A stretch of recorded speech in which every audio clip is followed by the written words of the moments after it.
Hello, welcome to Jack and the Box. This is a production of Sojourners Awake, in which we discuss all things tabletop and role-playing games. I'm Jonathan. I'm Jackson.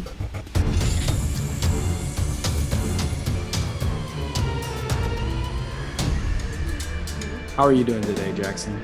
Pretty good. You? Good. I'm doing better. I am doing well, but I would do a lot better if we had more dragons, please. Yes. So on today's topic, we want to discuss more dragons. And for the premiere of this wonderful Jack and the Box production here, in which we discuss all things tabletop, let's hear from you on some upcoming Dungeons and Dragons news. Take it away. Yes, so far we have a preview of the Drakewarden Ranger. Okay, so what do you got regarding the Drakewarden Ranger? And if I could just say really quickly, it's about time we have a Dragon Guardian. That sounds great. Yes. So we have the Drakewarden Ranger. Similar to it it's very similar to the Beastmaster. But okay. It varies, and mechanically I think it's a lot stronger. Mm-hmm. Tasha's did a lot for the Beastmaster. But in general, I think, in Rangers in general, but I think this is definitely one of the more on par with some of the stronger classes with still being balanced. Third level, they get Thaumaturgy. Okay. And they automatically can speak, read, write, and Draconic, or if you already speak Draconic, one of the language of your choice. That makes sense. And you are capable of summoning a Drake companion. In the Unearthed Arcana, you used to be able to specifically be summoned for hours equal to your proficiency bonus. Now, it's summoned until you go unconscious or reach a 0 hit points. Where does this Drake companion come from? It's left vague. It is dependent on backstory or stuff like that. It's up to you. I think my personal favorite concept is that if your Drake companion has some like acolyte background, maybe it's a gift from the dragon gods that they can summon in battle. Okay, well that makes me wonder if they're going to dive deeper into the lore in Fizban's just regarding like where dragons come from, and just rather than being really giant treasure hoarding monsters. Yeah, I don't have it on my notes, but they have mentioned things about dragons that heavily contradict lore of previous editions. Which makes me think we're going to have a retcon of dragon lores in this book. Okay, shaking things up. Okay, so moving on up the features of this Drakewarden, what other cool things got you excited? Well, the Drake companion starts as a small creature, but at 7th level, it grows to medium. It gains a swimming speed or flying speed. Okay. And its bite does an extra 1d6 damage of the Drake's damage type. I could see an entire adventuring party made up of Drakewardens and riding or flying or swimming around on their Drake companions. Yeah. It could be kind of like a mounted theme. The one strange thing is they do mention that you can mount your Drake starting at 7th level, even if it is a medium creature and you are also. But no matter your size and its size, it cannot use its flying speed while mounted until 15th level, in which it grows to large size. Okay, so you're definitely going to want to take this Ranger all the way up to 20th for sure. Yeah. You gain at, let's see, you also gain resistance to your Drake's damage attack at 7th level as well. I noticed how they left the stat block a little vague, kind of like following that theme with Tasha's, keeping everything based on your proficiency bonus. Yeah. It definitely works with scaling a lot better than the original Beastmaster. Very cool. At 11th level, a Drakewarden gains them and their Drake both gain a breath weapon. Okay, exciting. Which you get one free use, but you can also spend 3rd level or higher spell slots to use it. Yeah, so once you use this feature, you can't do so again until you finish a long rest, unless you expend a spell slot of 3rd level or higher to use it again. Wow. Okay. So you got some options there. That's great. They have where is it? They're starting out at 11th level. It does damage comparable to a fireball. Same save, but it does damage in a 30-foot cone equal to your dragon's type. And at 15th level, it increases by 2d6 to become 10d6. Okay, so they're definitely bringing out more dragons. And if you want to ride dragons, this sounds like a really great class to play. What else is D&D celebrating? Coming up in November, we have Strixhaven coming out. Another Magic the Gathering crossover. Okay. Between the setting of Strixhaven, which is very Harry Potter-esque. Okay. Do you have any details or leaks on that? A handful.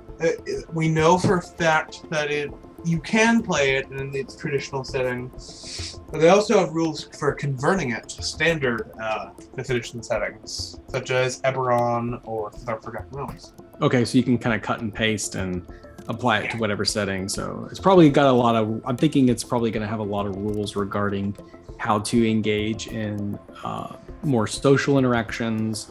Yes. As if you were, the setting was a school of learning rather than the wild, wild world of adventure. They have 18 pre-made NPC classmates that, depending on the adventure, you may interact with, and you can even befriend some of them through, obviously, standard Harry Potter things, like sharing classes, but also, you can have a job. This reminds me a lot of my most recent campaign called The Bookish and the Brave. It sounds like maybe I jumped the gun a little bit too quickly and started a campaign where my players are currently at a library where they're learning. So maybe I should have waited until this book came out to get some ideas. And of course, it will be really interesting to, compare what the book has done and what I've had to do homebrew wise. We also know with Strixhaven, they have scrapped the Unearthed Arcana subclasses they came out with in favor of feats. We do know, however, that there not only will be feats for spellcasters, but there will also be feats that give martial characters spellcasting as well. We don't have a whole lot of details on what those will look like. There will be, each school, which there are 5 of, each have their own mascot and themes to them. Prismari, as an example, is a school of, art and performance. Their mascot is what's called an art elemental, which looks, appearance-wise, looks like a water weird covered in, a net of fire. Well, that sounds really interesting. It's going to create some team spirit, and I think now I'm thinking about running a campaign where the entire setting is the school and wondering how an adventure would take place in one setting where there's no travel, there's no going back and forth, no hidden dungeons necessarily, but the entire conflict of adventure takes place in the school. And you think about it, Harry Potter, well, it mostly took place in the school. You also have places like Hogsmeade, the Forbidden Forest. That's places that they used, or J.K. Rowling used to progress the plot of Harry Potter. Now, we're not sure how that'll carry over to Strixhaven. I think that is going to be a little bit bigger of a hit than Fizban's. I'm thinking that a lot of people are going, because of the love for Harry Potter and magic schools and teams. I'm thinking of certain werewolves and vampire teams that a lot of people are really excited about. I think it would definitely be a good adventure to get your kids into D&D. Yeah. I mean, go straight from school to role-playing school. Yeah. Of course, yeah, it's a very familiar setting for everybody. Everyone knows Harry Potter. All right, what else are we celebrating regarding D&D? Well, we got some in the last panel of D&D celebration. We started off a little slow, but we did towards the end get a lot of really good details Starting with what's coming 2022 and 2023. We have in January a box set containing Mordenkainen Presents Monsters of the Multiverse. It was originally sold in a box set, and after a month or two they'll sell it individually. So that's interesting sales concept. Yeah, definitely interesting sales concept. Okay, so I'm gonna say something. I have seen a little bit of the art for the Monsters of the Multiverse, and it seems a lot like Mordenkainen's Tome of Foes reskinned. Give me some hope. Give me some hope here, because I'm really looking forward to some new monsters. So the point of this book is it most likely won't have anything new. The point of it is it's sort of a compilation of every stat block that's been in 5e for a monster will be in this book, and a lot of them will have overhauls. They're going to completely change how monster spellcasting works. Any spellcaster will have new rules regarding that. And most spellcasters will have a non-spell magical ability they can use. So if you got players who love counterspell, here's your chance. Well, it almost seems like maybe they're trying to release a primer for how to do monster manuals differently. Yes. Okay. And in the same book, 30 or roughly 30 of the 34 races not in the player's handbook will also be contained in Monsters of the Multiverse, the book coming out in the set. Those are 30 playable races? Yes, compiled from Bolos, Mordenkainens, all the already published races that are not in the player's handbook. Though 4 will be missing. Okay. Which I'm curious to see which ones they'll leave out. That's going to be interesting. We might have to talk more about that. I'm not sure I'm excited about this book as much as I am about Strixhaven or Fizban's. But what else are we celebrating? What else have we got? Also coming 2022 and 2023, we will have 3 returning classic campaign settings from previous editions. We're not sure what they are so far, but we did a book concept art for an upcoming book cover, which has none other than everyone's favorite giant space hamster, Boo. All right, so with that being the teaser, what are the big thoughts out there on what this setting is going to be? It's either going to be, in my opinion, it's very likely to be Spelljammer, considering giant space hamster. Okay. A miniature giant space hamster, sorry. Which, may I mention, is just a normal hamster, but from space. Yeah, he looks terrifying.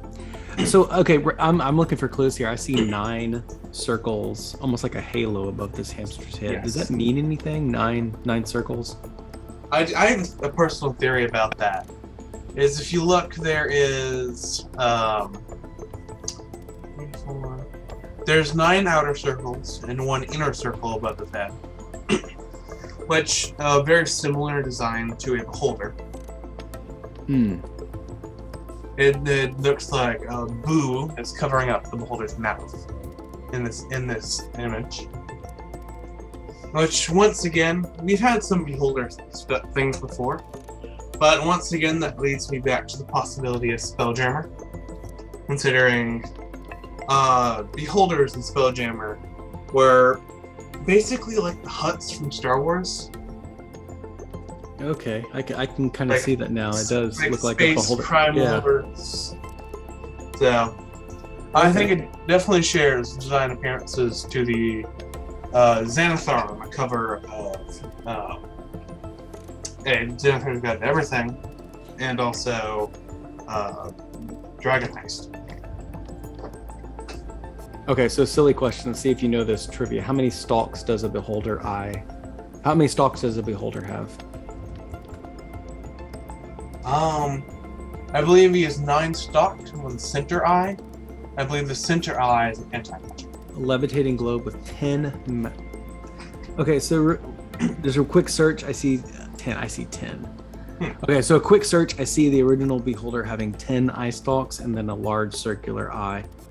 I don't know. I see 9. Yeah, there's 9 here. So that's interesting. I don't know. Interesting. So, well, that's a lot of speculation. We'll see how that turns out. Okay, so now I want to move on to talking about other RPGs out there. We want to take a little bit of time to explore and research different things about RPGs that we like. I'm going to bring up the RPG 13th Age. It's a D20 system, and I don't really know a lot about it, but one thing that I picked up very quickly that I see is called the simplified range mechanics. I'm going to say why I like this. First of all, in my D&D games, I like using theater of the mind rather than grids. I know D&D is being called like a miniature game, or you have to have miniatures and grids to play the game. Traditionally, it does seem like it is that kind of game. So if you're not using miniatures, or if you're doing like online sessions where you don't really have a virtual tabletop, I think this rule system is great for simplifying movement. So there's 3 terms. There's engaged, which means you are in direct melee combat. There is nearby, which means you are within 1 move away from an opponent. And then there's far away, which is you are more than 1 move away from the opponent. The way I would explain this to you as a player, I would say, okay, Jackson, you have a monster that is nearby. That means you can use your current movement speed, close the gap, and make an attack. But if I describe the monster as far away, you have to use your movement speed and then wait until next turn to make an attack. Does that make sense? Yeah. It's that simple. And so it doesn't mean there's a lot of complicated strategy for movement. You kind of get rid of the, I don't have enough movement speed. You either have enough movement or you don't have enough movement to get there, but you're always within 1 turn to attack. And of course, if you're engaged, what I really like about this is if you are engaged, if I read the instructions right, you can make basically a dexterity save to use your movement to take the dodge action, or use your movement to take the disengage action. So normally, like with D&D, you take the disengage action, or you use your movement speed and provoke an automatic opportunity attack. Well, in this case, you can use your movement speed. If you make the save, you do not provoke an opportunity attack. All right. That's interesting. I've seen this concept in a handful of different games. I know the Star Wars tabletop by Fantasy Flight Games also uses a similar concept of range bands. But instead of having 3 bands, they have 5, which were melee or engaged.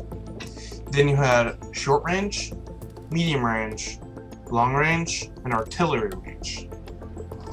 Yeah. Where melee is, that's obvious, it's melee. Short was things like spears and things like that could be used. Medium range was things like blaster pistols, because it's Star Wars. Long is most like rifles and things like that. But then artillery range would be like, let's say, like the cannons on like an Imperial Walker or Starship. Mm-hmm. Those would be considered artillery range. Okay, so I have a question for game masters out there. Jackson, take the answer on this one. If you're using a simplified range mechanic in which there's really only 2 options, you're either nearby an enemy or you're far away from an enemy, and one of your characters chose Spell Sniper or some other feat that grants them bonuses with, long-ranged attacks. Yeah. How would you reward this character for taking that feat while still keeping the movement mechanics ultra simple? Yeah. I think if we're using the concept of 3 range bands, engaged, nearby, and far away, when casting a spell, you could choose to be treated as 1 range band lower for your range. Like if you're far away, you could choose for it to count as nearby. Or if you're nearby, you could choose for it to count as melee. Okay, so basically give more options for the spell casting. You would basically, you could choose if it's which range you would like to be. Yeah, gotcha. Very cool. Very cool. Well, now we're going to talk about the rules lawyer discussion. This is the part of the show where we just pick out maybe 2 to 3 simple topics and really do some hot takes on them. So the 3 topics today are flanking, wizards and the use of healing spells, and snacks at the table. Flanking is described, I think, in the Dungeon Master's Guide as optional. Believe it or not, it's optional. So a lot of players don't realize that. Yeah, that's true. A lot of Dungeon Masters don't realize that either. I want to hear from you. What are the pros and cons? Should you use flanking and should you not use flanking? Give me good reasons for both. I think it really depends on your players. It can be a very fun thing to reward like clever thinking, but it can also be a very abusable mechanic if like you have power, like I guess not power gamers, but min-maxers. Mm-hmm. Where they're trying to get every possible advantage they can, then that can sometimes be an issue. But I see in most parties, it's a way to reward clever tactics, especially if you have a character who is like a tactician or like a battle master. I could see very much thinking like they would know, like you could sometimes tell them, hey, just so you know, you could flank and get advantage. But if a player isn't very combat adept, like a sorcerer, maybe I would say like have it be a thing, but have like certain players that would have to instigate the flanking. Like a battle master or a fighter would have to be there to instigate, would have to be one of the people flanking. So that's a good idea, is bringing up flanking as an optional ability, but only for certain classes that would know how to flank. Like, I think the Tasha's variant class features, I would definitely add it to fighters, barbarians, and most wisdom-based martial characters. So something like a moon druid, I could see having that. A ranger, or a monk. I could see fighters. I think certain rogues I could see using it, but also other ones maybe not. Like something like an investigator rogue or a mastermind rogue. I could see doing that.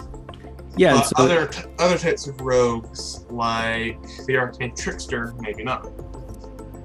Well, I can see you're really granting happiness to the entire table, because for most players, they may not really think flanking is a good or a bad thing. They just don't care. And then for the player who does really value flanking, you could offer them that flanking feat, which they could pick up at 4th level and beyond. Would you rather the Dungeon Master give you advantage for flanking or a +2 for flanking? That's interesting.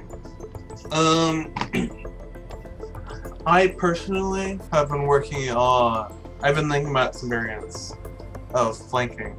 I think the one I sit on the most that I like is you would act as if you have expertise on the attack. So you would add your proficiency bonus twice to the attack roll. Okay, very cool. That's really powerful. Yeah, but it also scales. So like at a lower level, it doesn't break the game, but at a higher level, it feels like you've gotten like better at this skill. Well, there you have it, folks. I think that's the gold mine out of this podcast right there, is use your expertise bonus for flanking as a feat. That would be a delicious feat for players to pick up. All right, so what about wizards and healing spells? Argue for them, argue against them. I have a specific view on that one particularly. I was a really big fan of an old Arcana that was the Thurgist wizard. Who was a wizard who, instead of having traditional wizards subclass, he would instead pick a cleric domain and would gain their abilities in place of a wizard subclass. So something like the Life Cleric, and they could add cleric spells to their spellbook. I think something like a Scribe's Wizard, or maybe an Abjurer Wizard. I could see that. But I also think certain wizards, like the Bladesinger or the War Wizard, might not have access to that. So why wouldn't you allow healing spells for wizards at the table? I guess it depends on the actual wizard in question. As you also have to think, like, a wizard is a scholar in, like, the arcane arts, not necessarily healing. And I think if you have a wizard who specializes in maybe, like, magical medicine, then I would say, yeah, totally. I think it's definitely a case-by-case basis. Well, there's another piece of gold mine from this podcast. Create the wizard subclass, the study of healing. Yeah, that's great.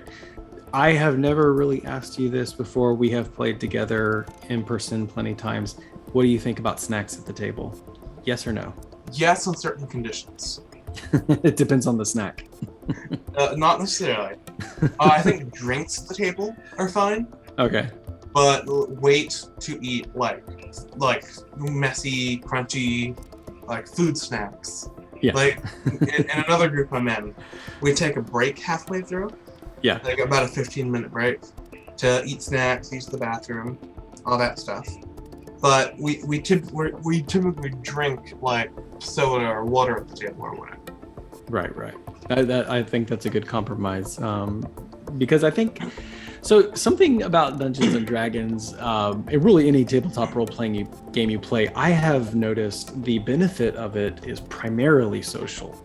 It's a time where we are gathered around the table, we're all looking at each other, we're engaging, and one of the quickest ways to bond with each other is to eat while doing so. I think that's why a lot of business deals are cut while having a drink, while having a meal together. A lot of times interviews will take place over a meal. I mean, even going out on a date, getting to know someone, one of the most common things to do is to go out to dinner, even if it's just a simple coffee to share with someone. There is a very good reason as to why the You All Start in a Tavern is very popular. Even right there, exactly. Yeah, you beginning in a tavern is classic because food really brings us together. So I agree with that. I think that, even taking like light snacks or especially drinking, we're socializing and participating. It only then strengthens the bond that we have around the table. So yeah, I agree with that. That's great. Well, this is the final segment of our wonderful show, Jack and the Box. Beginner's advice to the dreamer dungeon master. Here is our message to you. Take it away, Jack. Well, when I first started DMing, I was very insecure about my DMing skills. Jonathan here actually taught me some really good tips. I took a bit of a class with him, but I will say the one thing. I have two main pieces of advice. If you're running from a book, which I recommend, don't be afraid to stray from what's written, and more use it as a guidebook. When I ran my first one shot, it was something off the DM's Guild. I forget the name of it, but it was this. It had like an overall structure. But when my players inevitably got distracted, I was able to bring them back to the quest by giving them. I gave them a time frame in which they could go ham in game. Like they had 2 hours of free time, like in between when they had to meet someone. So I said, "Go ham. What do you want to do?" And that helped a lot with there. And let players get those hijinks out. And a lot of players, it helped not distract from the overall story. They were able to get some things done that they needed to in game to complete the quest, but they also were able to progress it other ways. Like, I remember my mom's character ended up sneaking into like the town's like council room invisibly when they were doing their council, and managed to steal one of the council members' wand, like magic wands. And there was a whole hijinks there, but overall, it ended up helping them with the story later, because I decided that wand was actually stolen from a later NPC. Mm. And that was it. That was a way I was able to tie them back to the story. And what would be your second piece of advice? My second piece of advice is read the book. Like, I know it seems obvious, but like get like a quick read over, like once over the book. At least but once. Then go chapter by chapter. Each session, you reread the chapter you're on, so that way you have fresh in mind what is actually going on, and what is going on overall in the story. So I know what not to let the players do. And my piece of advice is a lot of what you were saying. I love to say to game masters and dungeon masters alike, connect the dots from the player actions to the overall story. You know, the example you gave, Jackson, you had a general storyline, and of course some players decided this is how they were going to progress that story, break into the council, sneak in, steal the wand. And then you mentioned that key phrase, I decided where that wand belonged, and you connected the player's actions to the story. And I think that's one of the best pieces of advice I have. As a dungeon master, it's really not our job to say how or even why the players are going on the adventure. It's just our job to set up the what, the who, the where, the whens, and then let the players decide the hows and the whys of the story. And so when a player decides, here's how I go about this mission, I sneak into the council invisibly and I steal a wand, well, then it's the dungeon master's job to connect that important action and choice the player made to the overall story. So this has been Jack and the Box, a production of Sojourners Awake, designed to discuss all things tabletop and role-playing games, especially discussing exciting news in the Dungeons & Dragons world. If you enjoyed this background music and ambiance, you should visit Tabletop Audio. You can check them out at www.tabletopaudio.com. If you're interested in reading inspiring articles for dungeon masters and players alike, you should visit Sojourners Awake at www.sojournersawake.com. You can find us on Facebook and Instagram. Thanks again for listening to Jack in the Box. Be sure to share with your friends and family. And as always, Sojourner, may your story continue.